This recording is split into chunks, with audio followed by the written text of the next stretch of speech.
আপনার ধরেন সাপোজ হলো এটা হলো আপনার বিশেষজ্ঞ, যে বিশেষজ্ঞের গোড়া থেকে আগা পর্যন্ত খুব সুন্দরভাবে অয়েলটা মিক্সড করতে হবে। আমি আবার বলছি, গোড়া থেকে আগা পর্যন্ত খুব সুন্দরভাবে আপনি যে কোনো ধরনের অয়েল ব্যবহার করেন না, কোনো সমস্যা নেই। প্রথমে ধন্যবাদ জানাচ্ছি আমার এই ভিডিওটা প্লে করার জন্য, অসংখ্য ধন্যবাদ। কারণ এই ভিডিওতে আপনাকে অনেক কিছু জানতে পারবেন। সেটার প্রথম যে বিষয়টা হলো যে আমাদের চ্যানেলে সবচেয়ে বেশি যে কমেন্ট আছে সেটা হলো যে স্যার আমার বিশেষজ্ঞটা ছোটো, কীভাবে বড় করব এবং মোটা করব, কোনো ধরনের ওষুধ আছে কিনা, মেডিসিন রয়েছে কিনা, সেটা আমার নাম বলুন, আমি খেয়ে আজকে এবং কালকের মধ্যে 2 দিনের ভিতরে আমি পেনিসটাকে মোটা করব এবং বড় করব।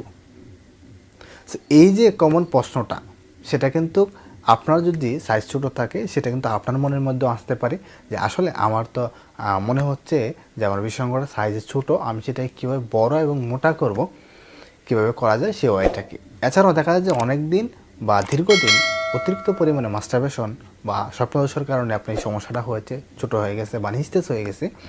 এখন তাহলে আমরা আমাদের বিশেষজ্ঞটা কীভাবে বড় এবং মোটা করা যায় বা আগের থেকে একটু সবল করা যায়, সেই ওয়েটাকে কীভাবে আমরা করব।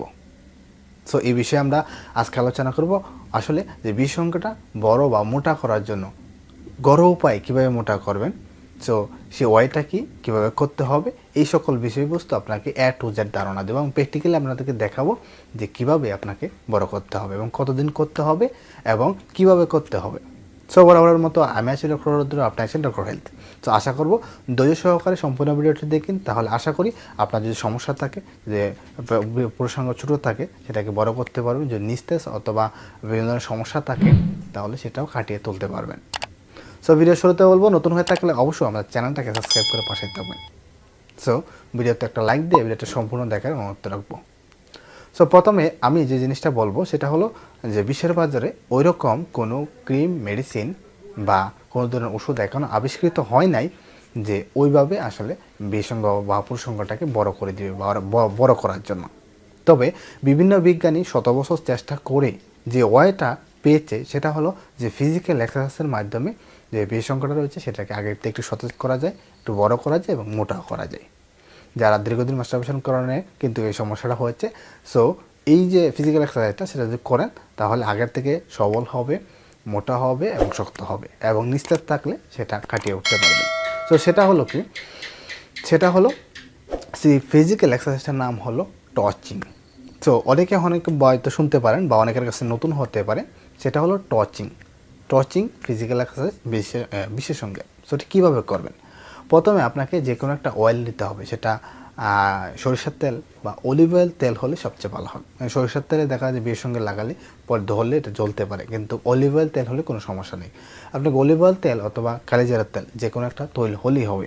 তৈল হলে আপনাকে প্রথমে যে কাজটা করতে হবে, যে কোনো জায়গায় আপনাকে নিরবিলি স্থান, যেখানে মানুষের সমাগম নেই, সেখানে আপনাকে বসতে হবে।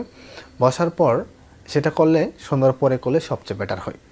করার পর বসার পর আপনার ধরেন সাপোজ হলো এটা হলো আপনার বিশেষজ্ঞ, যে বিশেষজ্ঞের গোড়া থেকে আগা পর্যন্ত খুব সুন্দরভাবে অয়েলটা মিক্সড করতে হবে। আমি আবার বলছি, গোড়া থেকে আগা পর্যন্ত খুব সুন্দরভাবে আপনি যে কোনো ধরনের অয়েল ব্যবহার করেন না, কোনো সমস্যা নেই, আপনাকে ব্যবহার করতে হবে। সো ব্যবহার করুন। তারপরে আপনার যে 5 আঙ্গুল রয়েছে সেই 5 আঙ্গুলে এটাকে খুব সুন্দরভাবে মোটামুটি শক্ত করে চেপে ধরতে হবে এবং চেপে ধরার পর অবশ্যই চাপটা রাখতে হবে ঊর্ধ্বমুখী, উপরের দিকে।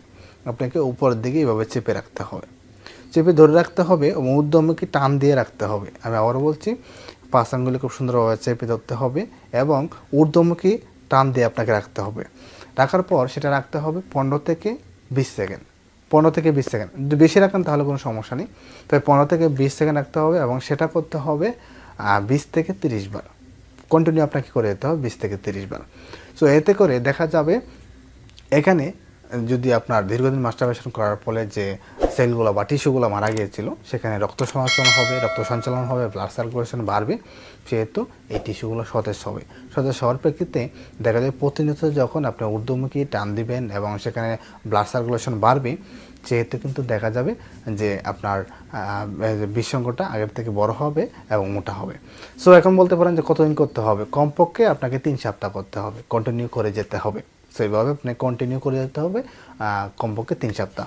তবে এর পাশাপাশি আপনাকে কিছু খাবার খেতে হবে, যেমন খেজুর, কিশমিশ, কাঠবাদাম, তারপরে মধু, এগুলো আপনাকে প্রচুর পরিমাণে খেতে হবে।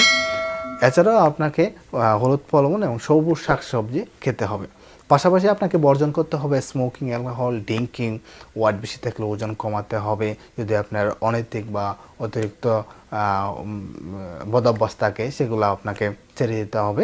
তাহলে আশা করি 3 সপ্তাহে আপনার যে সমস্যা থাকে সেটা আপনি কাটিয়ে তুলতে পারবেন এবং আগের থেকে মোটা এবং শক্ত এবং যেটা নিস্তেজ ছিল সেটাকে সবল করে নিতে পারবেন। সো আশা করবো এই ফিজিক্যাল এক্সারসাইজটা তাদের সমস্যা রয়েছে তারা অবশ্যই আজ থেকে 3 সপ্তাহ করুন এবং 3 সপ্তাহের পরে আমাকে অবশ্যই কমেন্ট করে জানাবেন যে আসলে রেজাল্টটা কীরকম ছিল। তো ধন্যবাদ সকলকে, সকলে ভালো থাকবেন এবং সুস্থ থাকবেন। পরে এসে বলবো অবশ্যই নতুন হয়ে থাকলে আমার চ্যানেলটাকে সাবস্ক্রাইব করে পাশে থাকবেন। ধন্যবাদ সকলকে।